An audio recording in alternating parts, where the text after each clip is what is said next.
Does your life feel crooked? Does it feel bent over? Does it feel disjointed or out of place? If it does, stick around.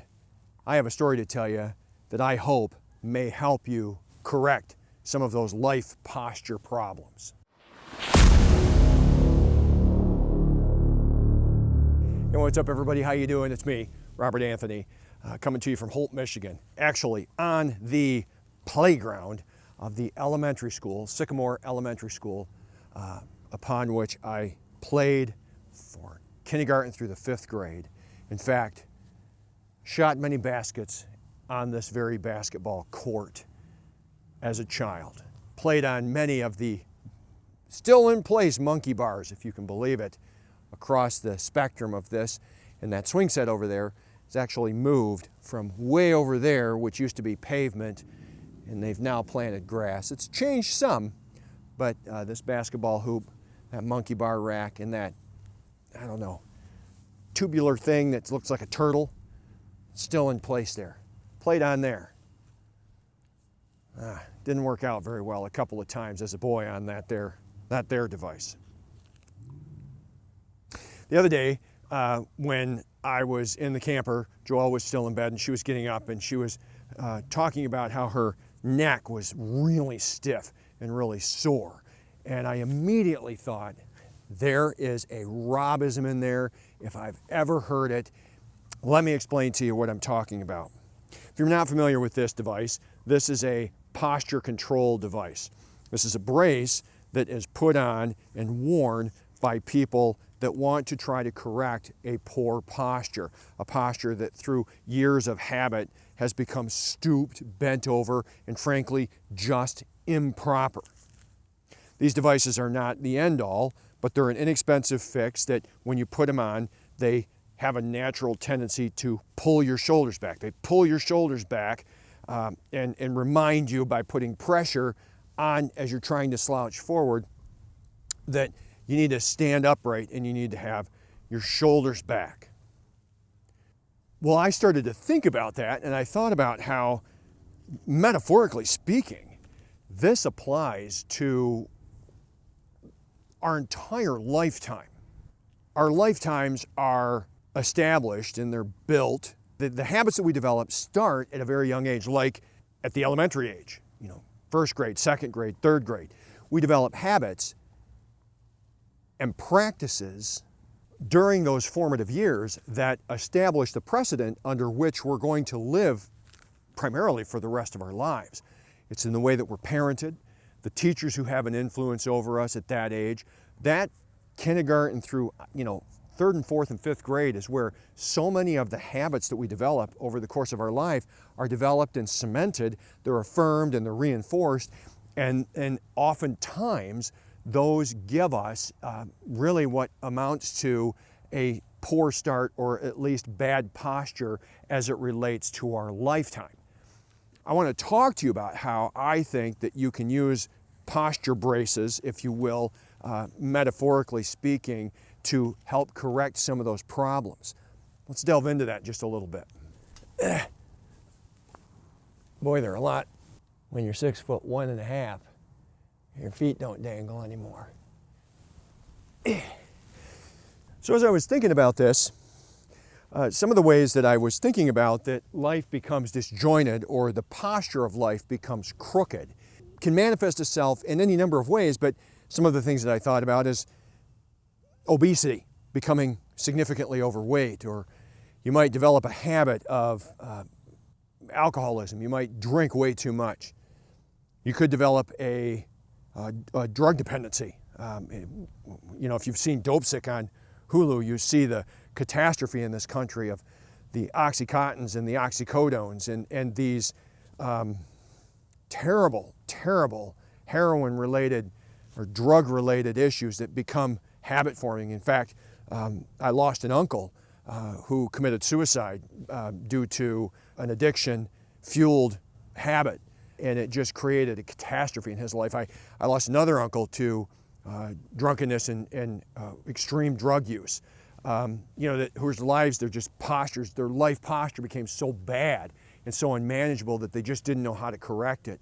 I know a significant number of people in my life that are horribly overweight, that are just struggling as they get into their midlife and older because they have put on excess pounds to the degree of 50, 60, 100 pounds. And all of these things really cause a poor life's posture. Now, these physical manifestations aren't the only ways in which our posture, our life posture, becomes distorted. There are other ways that it can come into a distorted sense of being. For example, you could be in a horribly codependent, dysfunctional relationship. You could operate totally out of the concept of your entire life is operated out of a sense of guilt. Everything you do is guilt-driven, or is done out of a sense of obligation. You might have a horrific time establishing and setting boundaries, meaning that your life is used by other people. You could be in a horrible marriage or a horrible dating relationship. You could have strained relationships with parents or siblings or brothers and sisters or cousins or aunts and uncles. A lot of this I've experienced personally in various facets. All of these things take away from your life being upright, your life being straight, your posture being sound and stout. And instead you walk around in kind of a disheveled, stooped fashion. It's a horrible way to live, and years and years and years go by, and it just gets worse and worse and worse, and you just get more and more stooped and hunched, and your confidence goes away, and you just basically feel like garbage about yourself and about life all of the time. I have some thoughts on how to fix it. I want to share those with you. Let's see if I can do this like I did when I was a kid. You can see, I am sure now, how one misplaced foot can cause a significant pain to a boy with developing nuts. There may come a day where you decide that you want to put on a posture control device, or you want to get that posture in order. You want to make some changes. That can look like any number of things. It can look like therapy, it can look like counseling, it can look like Alcoholics Anonymous, it can look like a drug rehab center, it can look like marriage counseling, it could look like a divorce, it could look like my wife, when she was going through a series of books and therapy, realized that the relationship to her mother at that time was quite toxic, and so she wrote her mom a letter. It was beautifully crafted. I was very proud of the way that she wrote the letter, but it was a letter of breaking up. She had to break up with her mom. Now, being Italian and Catholic, there was a ton of guilt and obligation built into that relationship. And the hardest thing that she's ever done in her life, in my view, was breaking up with her mom for a period of time.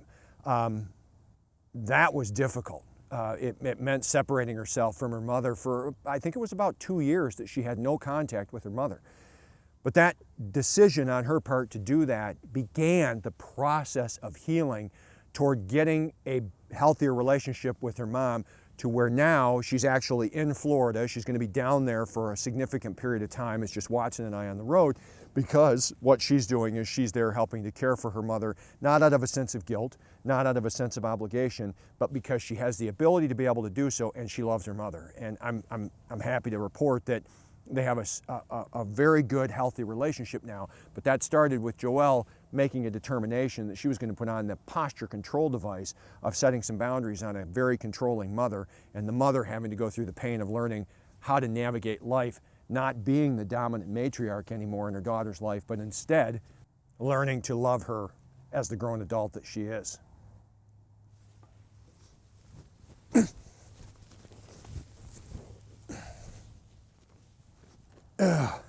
When I was a kid, this swing set right here, it's the same one, I can tell, used to sit way over there.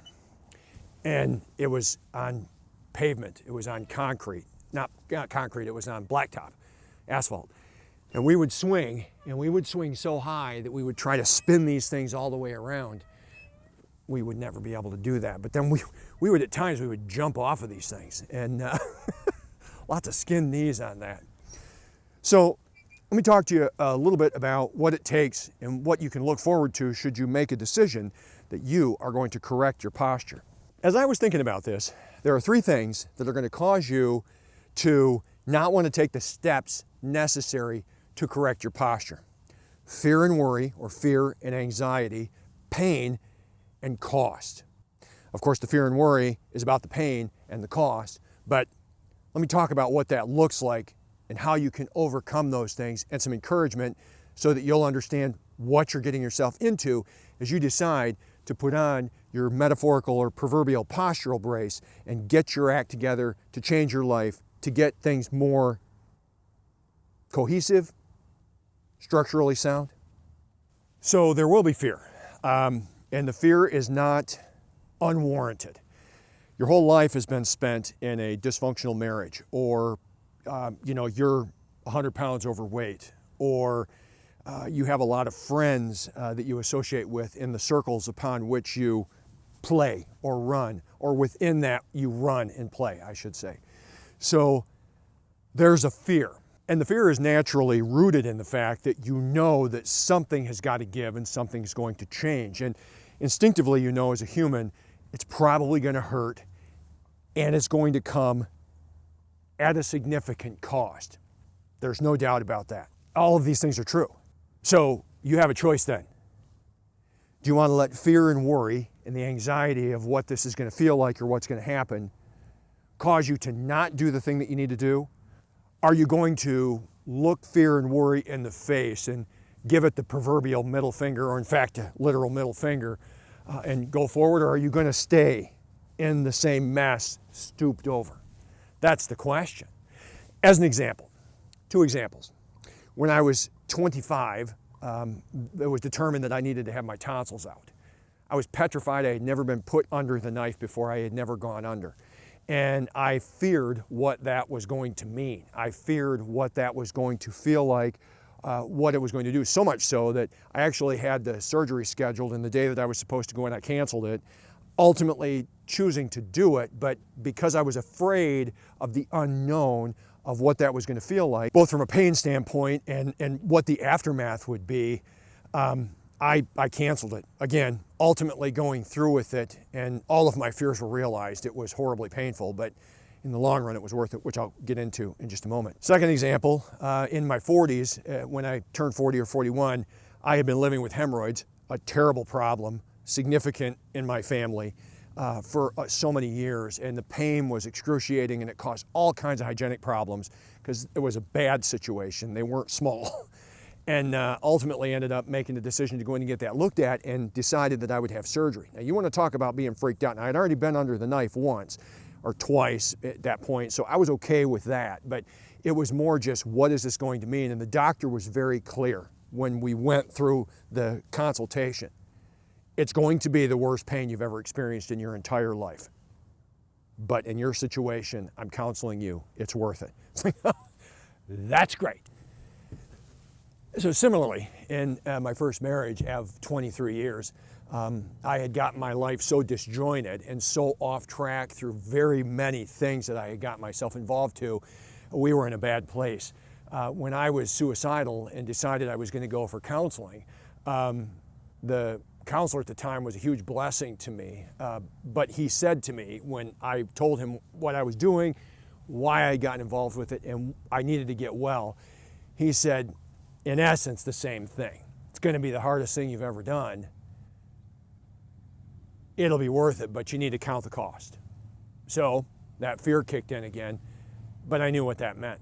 And I knew that change was going to be necessary. Were I going to get better? So I did what I needed to do and moved ahead. So let me talk to you a little bit about that process right now to give you hope. I want to give you hope that it's going to be okay, that you can do it. But I'm going to forewarn you, like the doctor did and like my counselor did, it's not going to come without cost. It will cost you. Not sure which one. One of these was one of my main classrooms. Of course, I spent K through 5 here. Looked out these windows a lot. Played on this playground a lot as a kid. Good times. Those were good times and bad times. It was tough. Figured out I liked girls at that time quite a bit, I will tell you that. Should you make a decision that you're done with your life being a mess, and you've made a determination that you're going to overcome the fear of what that might mean by just doing it, there will be pain. That's undeniable. Maybe if you are heavy and overweight, there's going to be a fear and an anxiety of, if you step in a gym, that people are going to be looking at you and thinking, wow, he or she really fat. Yeah, that's true. But part of the process in getting well is becoming able to laugh at yourself, not take yourself too seriously, and moving forward from there. And not lying to yourself anymore. If you're overweight, you're overweight. If you're a drunk, you're a drunk. If you're a drug addict, you're a drug addict. You look it in the face and you call it what it is, because that's the only way that you can start moving forward. Quite frankly, part of the reason that people get so stooped is they say, I don't have a posture problem, when all you have to do is look at them and say, to hell you don't have a posture problem. You are bent over like the Hunchback of Notre Dame. So there's going to be pain. And so if you opt to stop drinking, there's going to be pain.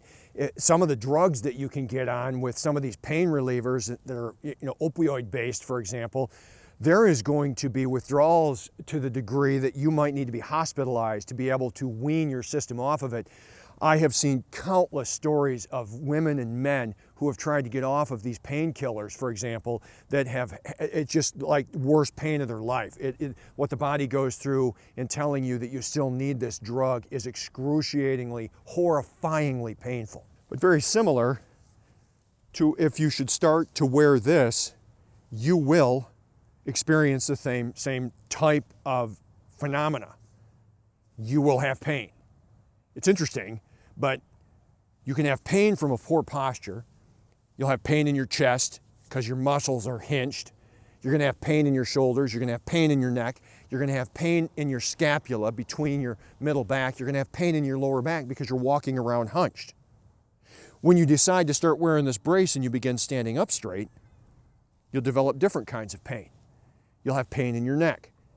You'll have pain in your chest because you're stretching your chest muscles out. You'll have pain in your scapula because you're trying to stand up straight. You're going to have pain in your traps. The difference is, when you decide to lose weight, when you decide to stop doing drugs, when you decide to shed bad relationships, there is an initial pain of the change, but that goes away. The pain that you've been living with for your whole life, with being in a poor relationship or being a drunk or being overweight to the point of being obese or being out of shape because you don't do anything to take care of your heart or doing drugs or whatever, that pain is much more significant and long-term than the pain that you will experience, which is short-term, from correcting your posture. When I had my tonsils out, I think I'm a superhuman. I was keeping myself in great shape. I went back to work too early. I overdid it. And I couldn't swallow. Your swallowing, your ability to swallow when you have your tonsils out goes away. So I drink water like I do now. I would drink a bunch of water and it'd come out my nose because I couldn't keep it down.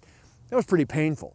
And when I went through the first month, or actually it was 6 months, for example, before I could have a bowel movement, or number 2, if you will, on the toilet, and pain was gone permanently.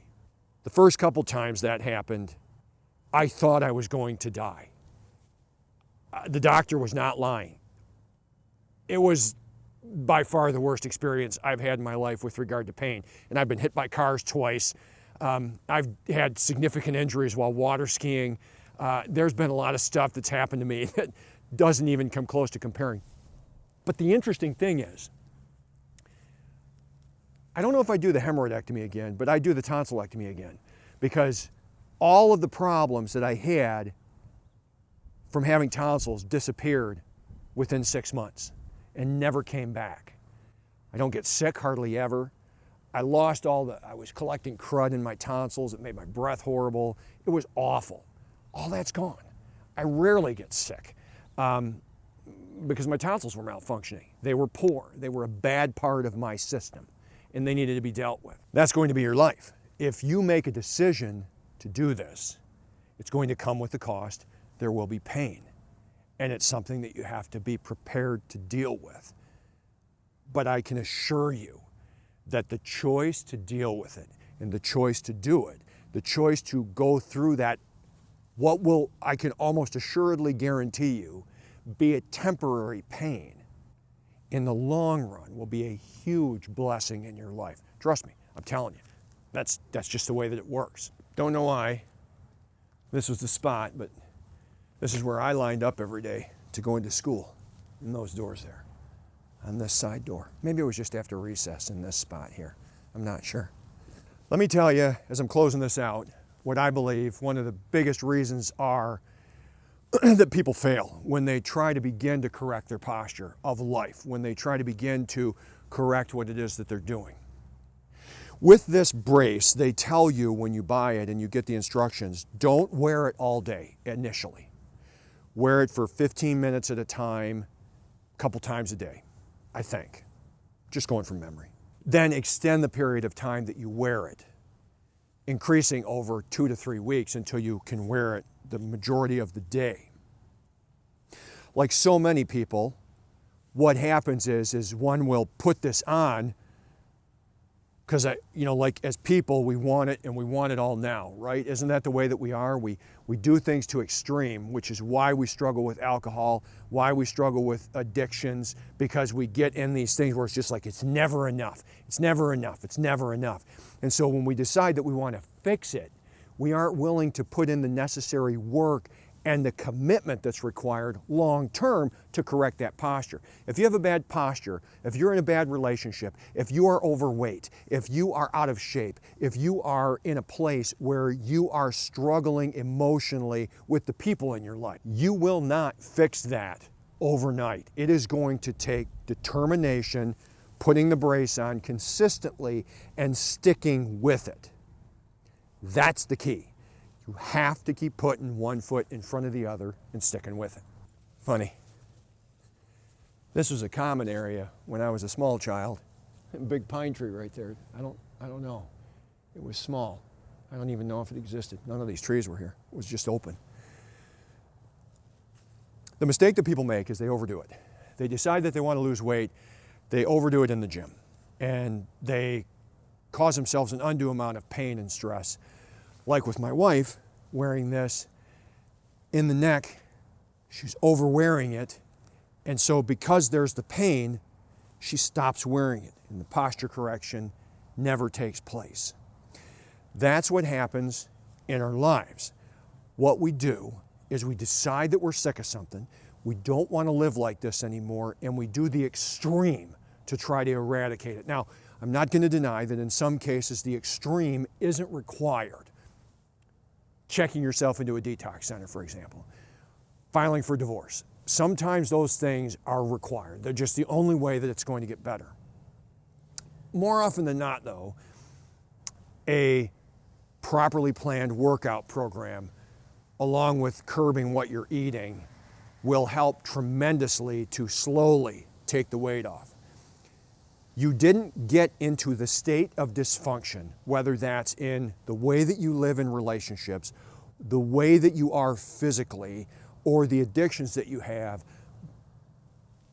like that. They started when you were little, and they were enforced and enforced and enforced and enforced until you're where you are today, like me, in your mid-50s. If you didn't have the good habits, you cannot be too hard on yourself expecting that those habits are going to change in an instant. Yes, there are some people that come to know Jesus and they have a Saul-Paul experience where it's like a radical transformation, and they just, God just takes everything that they were having trouble with out of their life. Well, you're still going to have struggle, but the addictions, I had a friend like that. Stopped drinking, stopped doing drugs, right away, never went back. It's just a miraculous thing from the great physician. Not every case is like that, though. There will be 2 steps forward, 1 step back, 2 steps forward, 1 step back, 2 steps forward, 1 step back. But if you're diligent, you go through the pain, you will get better. Your posture will correct itself as far as your life goes. Things will become exponentially more enjoyable as far as life goes, if you can just stick with it. Let me close out with a few thoughts. There's going to be a cost. It may cost you monetarily. It may cost you physically. You're going to have to realign your priorities. You're going to have to shed some of the things that you've become accustomed to. You may have to abandon some relationships. You might have to take a different job. You might have to move to a different city. You may have to start doing things that you've not ever done, working out, drinking more water, as simple as that sounds. Like my wife, you might have to break up with somebody significant, but that's not always permanent. As it comes to your posture, your life stance, the way that you hold yourself, there's nothing more important than getting it corrected. And frankly, it's never too late. You can be 55, 60, 65, 70. I've seen Joelle's mother, because of the breakup, she has grown as a woman even into her 80s. She started seeing a counselor because she wanted to figure out why her daughter broke up with her. She was confused about it all, if you can imagine. Joelle was in her 40s when she decided to do this. When there are bad habits that have become enforced and they're something that continues and continues and continues, those bad habits, once they start to break, are going to confuse a lot of people. When you make a decision to start doing life differently, people will be confused. Quick story, when I went to Promise Keepers in 1995 and I came back, I wasn't a Bible-thumping John the Baptist standing on the street corner eating a locust and wearing camel hair telling people to come to Jesus, but my priorities in my life that were so screwed up and upside down suddenly took on a different meaning. I was running John Anthony Florist in Lansing, Michigan at the time, and I was 26 years old, and my grandpa kind of was like, what the hell happened to him? He was so confused about what was happening because my priorities had shifted to where God was first, my wife and children were second, and John Anthony Florist became third, unlike my family where John Anthony Florist was always first and then everything else. He actually called my pastor and Mike Arnold at the time from the DeWitt United Brethren Church that I was attending and had a secret meeting to tell Mike, you got to do something to talk to this kid. Something's wrong with him. I don't know, but you got to get him back in line. Whatever's happening here is no good. My point being, if you're doing it, you will meet resistance. People are not going to like what you're doing. That's okay, because what matters more than anything is that your life is in line with what God wants you to be doing, but that you can find some peace and tranquility in your life, because there's nothing worse than the pain of a lifetime of bad habits, a lifetime of poor posture, if you will. Listen, I just want you to know that I value you. As I'm trying to find my way doing this whole YouTube thing and figuring out what it is that I want to talk about, the way that I want to structure the channel and the things that I want to do, I am just glad that you're here. My mission is to help you, whoever you are out there, whoever's watching, and those of you that are commenting, I really appreciate you. The trolls, whatever. I don't have time for that, but to those of you that I'm helping, I want to say thank you. I want to say thank you for reaching out to me through my website. I want to say thank you for the comments that you're leaving here, and I love hearing from you. I've got 4 or 5 videos planned due to some comments that have been left in the comments of previous videos, and they're going to be coming. I'm really excited about that. This one's been on my mind for quite a while, and I hope that you found it helpful. I hope I didn't leave anything out. I don't script these things. I just speak with the message that I think that I have for the day. So if you'd like the video, hit that thumbs up. If you'd comment and if you'd subscribe, but more importantly, I want you as a subscriber, of course, but if you'd like and comment, that tells the YouTube algorithm that this struck a chord with some people, and it will feed it to the right people that want to live better. That's what this whole Living with Rob thing is all about, is living vicariously through me and my travels. I'm still stuck here in Michigan, but it is more about living a better life, living a higher life, living a life that you are called to live. I guess that's about it. I will see you in the next one. Rob out.